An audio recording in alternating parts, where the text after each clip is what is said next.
Hello everybody, Timothy Bailey with Project Learn and our video for today. Today we're going to look at knowing a word. We often think of this as a simple concept, right? Here's the word. In the dictionary it says the word means this. But really knowing a word is a lot more than just what it says in the dictionary. We're going to go ahead and look at this here, this picture. And what is the word you would say goes with this building? Now you might have said the word house, right? This is a house, a place where people live, right? Different than an apartment, okay? But we could use a synonym or another word, such as home, right? Home and house can sometimes be used in the same sentence. Other times they cannot. And part of knowing a word is knowing when and how to use the two different words. So let's go ahead and look at the ways that we can know a word. One of the words is polysemy. And this is a difficult word. Some of these words here are difficult, but I'll explain what they mean in a second. Another way to know a word is its spelling or pronunciation. Its connotation and denotation. Its part of speech, frequency, the usage or how the word is used, and any collocations that go with the word. So what do all these big words mean? Well, let's check those out. Polysemy means having multiple meanings. And to be honest, most words in English have multiple meanings.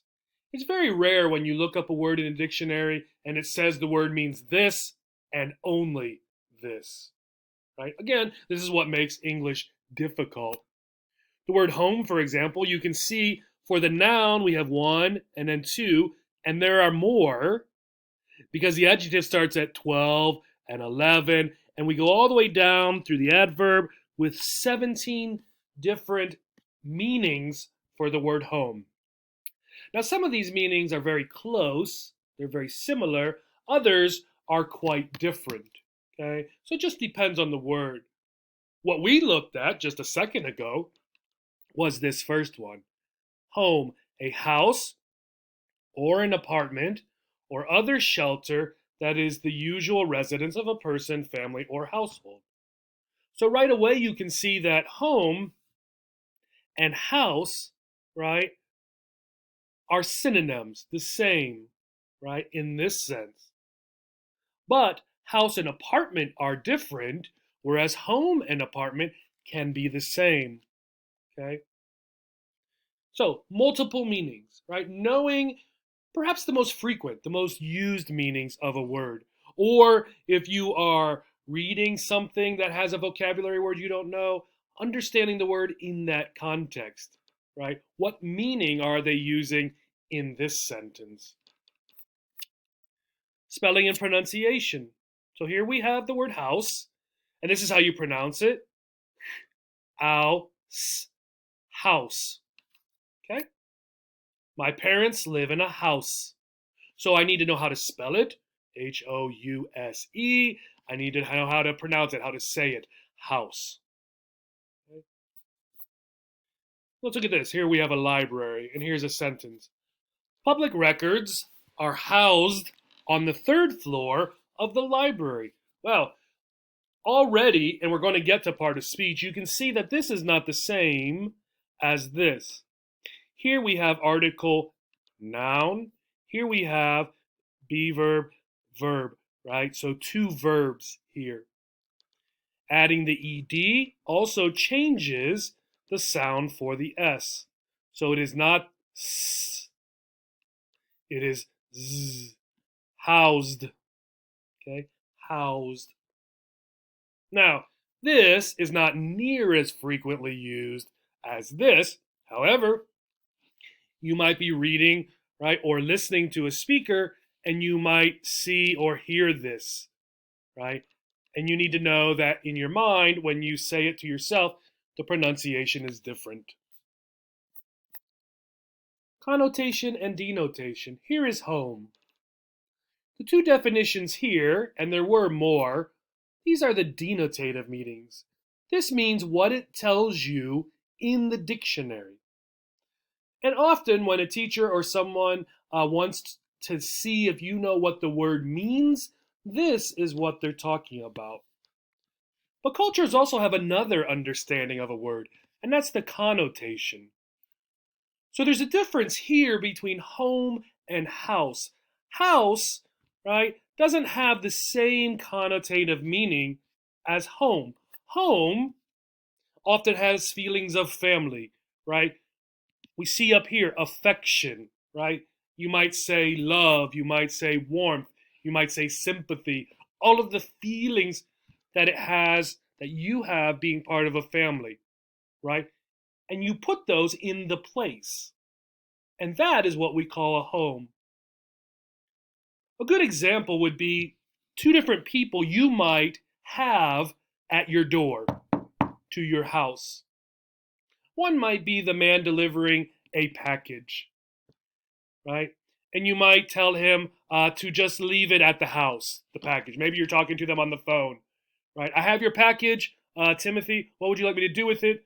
And I tell him, just leave it at the house. Leave it at the front door of my house. Okay. I could also say home. It doesn't matter. But for the other example, when I invite good friends over, right, I would often say I invite them to my home because home has an emotional connotation to it. These are good friends, so I want them to be part of the feeling of this building, right? My family, my friendship, right? Not just be in the building. That's the house, okay? So denotative and connotative meanings.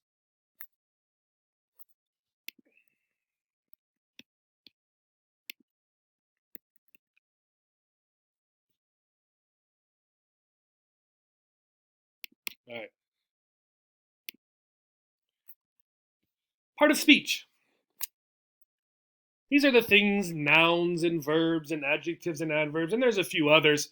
But usually for our words, our key words, they go back and forth between these four, usually. A noun doesn't ever become a preposition, for example. Look at the sentence. Bob just bought a new home. This is my home office. The seriousness of the situation really hit home. So for these three instances of home, what are the parts of speech? Well, here you saw, right, article, adjective, so you're going to say noun. Here you see a possessive pronoun, my. You see a noun. This, you probably said adjective. Now this one's difficult, but what is this word? And this word, to be honest. This word is a verb. This, right, is an adverb. Well, this is also an adverb, telling us how something was hit. So this isn't about hitting the house, right? Hit home is a particular expression that means it became serious for me. It meant something for me. It was important to me, right? So the seriousness of the situation hit home. It was close to me, right? Is another way to think of it. Again, the part of speech is important, right? Whether the word changes or whether it does not change, okay? When we make it a new part of speech. The frequency. Frequency is how often. Here's the word house, and I used the website called wordcount.org. I entered the word house, and the word house is at 165. This is a vital sight word, a word that you should know immediately when you see it.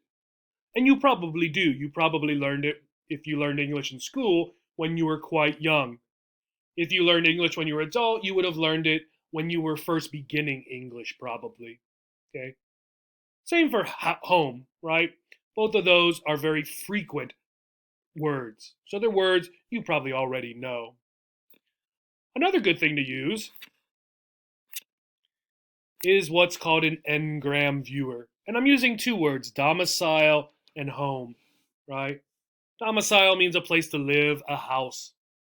But you can see here, home is much more frequently used than domicile. So if I'm trying to decide, should I say welcome to my domicile or welcome to my home, I would probably go with this one, right? It's much more frequently used. Usage. Let's look at home and house. So we have a tour guide and a tourist, right? A tourist is someone who's visiting a place. And the tour guide says, hello and welcome to Akron. Where are you from? Well, my what country is Colombia. My home country, my house country. I hope you said home country. Here's a good example. We cannot use both words, even though in other situations they mean the same thing. Here, for this adjective describing your country, we say home country.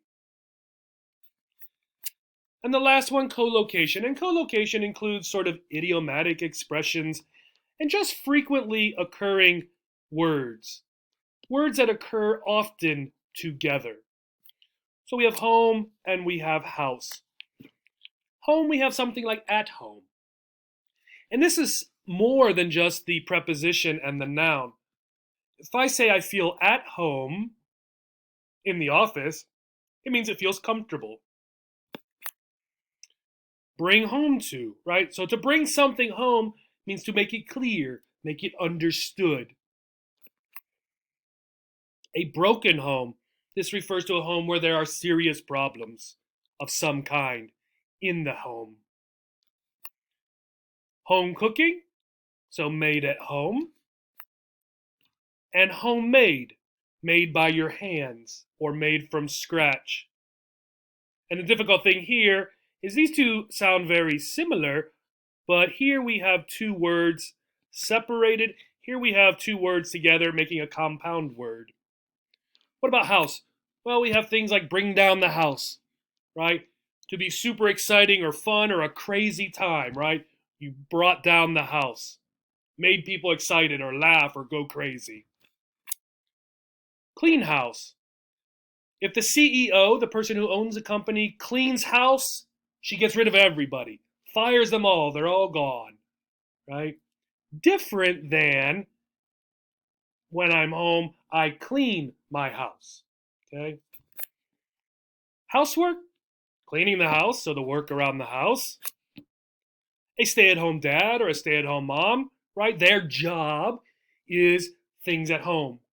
Cooking, taking care of children, cleaning the house, whatever, right? House hunting, people who are looking for a house, right? We use the idea of hunting like you would hunt an animal, right? To look for a house. Collocation, idiomatic expressions, words that are commonly together, right? Here are some links for you. So the first one talks about what we just talked about, the ways that we know a word. This one talks about how you can understand a word without using the dictionary necessarily. And then this one here has more collocations, right? Occurrences together for house and home. I hope this is interesting. I hope as you continue to work on vocabulary, you think, do I know this word in all of these different ways? Thank you and have a great day.